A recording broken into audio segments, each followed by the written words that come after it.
رسميا تخفيض الفائدة على أفضل حساب توفير موجود الفترة الأخيرة وهو حساب حصالة من بنك التنمية الصناعية. فتابعونا بقى للآخر عشان نفهم تفاصيل الحساب الجديدة والفايدة الجديدة على الحساب، وهل بعد التخفيض ده مازال أفضل حساب ولا في حسابات أفضل منه في الوقت الحالي. فتابعونا بقى للآخر لمعرفة جميع التفاصيل.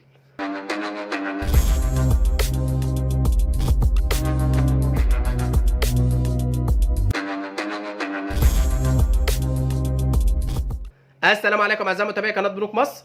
قبل اي حاجه وكالعاده خالص دعواتنا لاخواتنا واهلنا في فلسطين وفي غزه، ربنا ينصرهم ويصبرهم ويرحم كل الناس اللي توفت ويزيح الغمه دي عنهم في اقرب وقت ان شاء الله. ما تنسوهمش من خالص دعائكم وتبرعاتكم الفتره الجايه.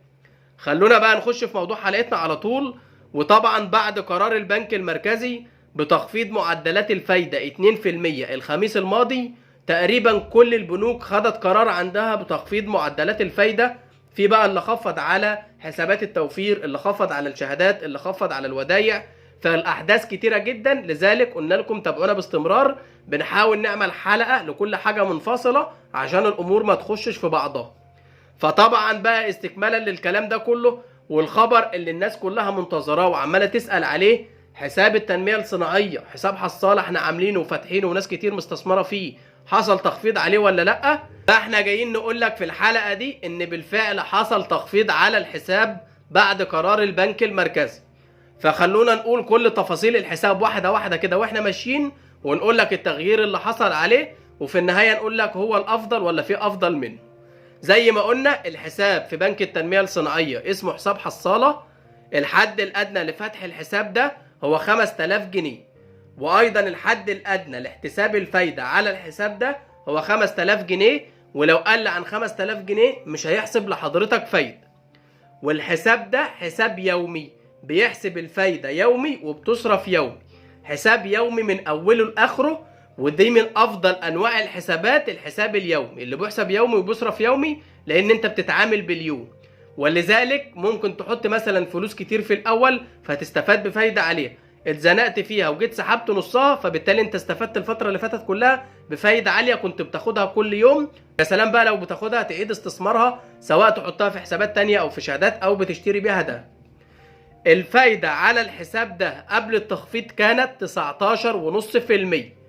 بعد قرار البنك المركزي لما خفض 2%، بنك التنميه الصناعيه قرر يخفض الفايده على الحساب ده عشان تسجل 17.75%. خفض 2.25%. ما حاولش يخفض ال 2% بتوع البنك المركزي. والنقطة دي اتكلمنا عليها في حلقة سابقة، ان البنك مستقر شوية، مش بيحاول يخفض الفايدة بشكل كبير على الحساب، ولا بيخفض نفس النسبة بتاعت البنك المركزي. الفترة اللي فاتت لما المركزي خفض 3.25%، هو كان خفض 0.5% فقط. فطبعا ده بيدي طمأنينة للعملاء ان هي تستثمر في الحساب وفي البنك. فالفايدة زي ما قلنا دلوقتي على حساب حصالة بعد التخفيض 17.75%. طيب نكمل برضو بقية تفاصيل الحساب، وهو ان الحساب ده بيقع تحت مظلة الشمول المالي. يعني ايه؟ يعني البنك بيديك مميزات في الشمول المالي دي، زي ان هو بيقول لك هيديك بطاقة ميزة مجانا للعام الاولاني. تاني حاجة هيعفيك من مصاريف فتح الحساب. تالت حاجة هيعفيك من مصاريف الحد الادنى، فيعتبر اغلب المصاريف عليه مجانا. لكن مشكلة عملاء الشمول المالي ان هو بيبقى محدد شوية. بيقول لك في السحب مثلا وفي التحويلات وفي الكلام ده كله هيديك حد اقصى 90,000 جنيه في اليوم. العملاء التانية العملاء العاديين وفقا لقرار البنك المركزي 250,000 جنيه. عملاء الشمول المالي في الشهر كله 300,000 جنيه. فهو بيبقى محجمك شوية. لكن طبعا لو انت مش عاوز تبقى تحت مظلة الشمول المالي ومش عاوز تستفاد بالمميزات بتاعته مقابل ان هو بيحجمك شويه في السحب والتحويلات والكلام ده كله، ممكن تبلغ البنك، مش هيخليك تحت مظله الشمول المالي. طيب برضو البنك بيحذرك وبيقول لك خلي بالك عشان حسابك ما يتحولش الى راكد. طب امتى الحساب بيتحول الى راكد؟ بيقول لك لو انت ما عملتش اي معامله على الحساب، لا سحب ولا ايداع ولا تحويل ولا استعلام الكتروني ولا اي حاجه، لو ما عملتش الحاجات دي كلها لمده سنه على الحساب الجاري ولمدة 2 سنين على حساب التوفير، الحساب بتاعك هيتحول إلى راكد. وعلى فكرة تعليمات الحساب الراكد دي تقريبا في اغلب البنوك، مش في بنك التنمية الصناعية بس، سنة للحساب الجاري وسنتين لحساب التوفير. وبنك التنمية الصناعية بيقول لك ان هو ممكن يغلق الحساب بتاعك لو تحول الى راكد لو مر عليه سنة والسنة دي الرصيد بتاعك في الحساب صفر، ما فيهوش اي رصيد، ممكن يقفل الحساب بتاعك. لكن برضه بيقول لك في نفس الوقت لو انت ليك حسابات تانية في البنك فانت تقدر تنشط الحساب بتاعك ده خلال ان انت تتصل بخدمة العملاء بتاعت بنك التنمية الصناعية، هيفعل لك الحساب بتاعك ويخلوه لك مش حساب راكد. دي كده كل التفاصيل الجديدة على حساب حصالة. هل مازال افضل حساب وحساب كويس في الوقت الحالي بعد تخفيض الفايدة ولا في افضل منه؟ انا وجهة نظري ان انا شايفه حتى بعد التخفيض واصبح 17.75% يعد افضل حساب في الوقت الحالي، وبرضه اعلى حساب في الوقت الحالي، لانه من 5000 جنيه فقط وفايدة 17.75%، وكمان حساب يومي بيحسب يومي وبيصرف يومي.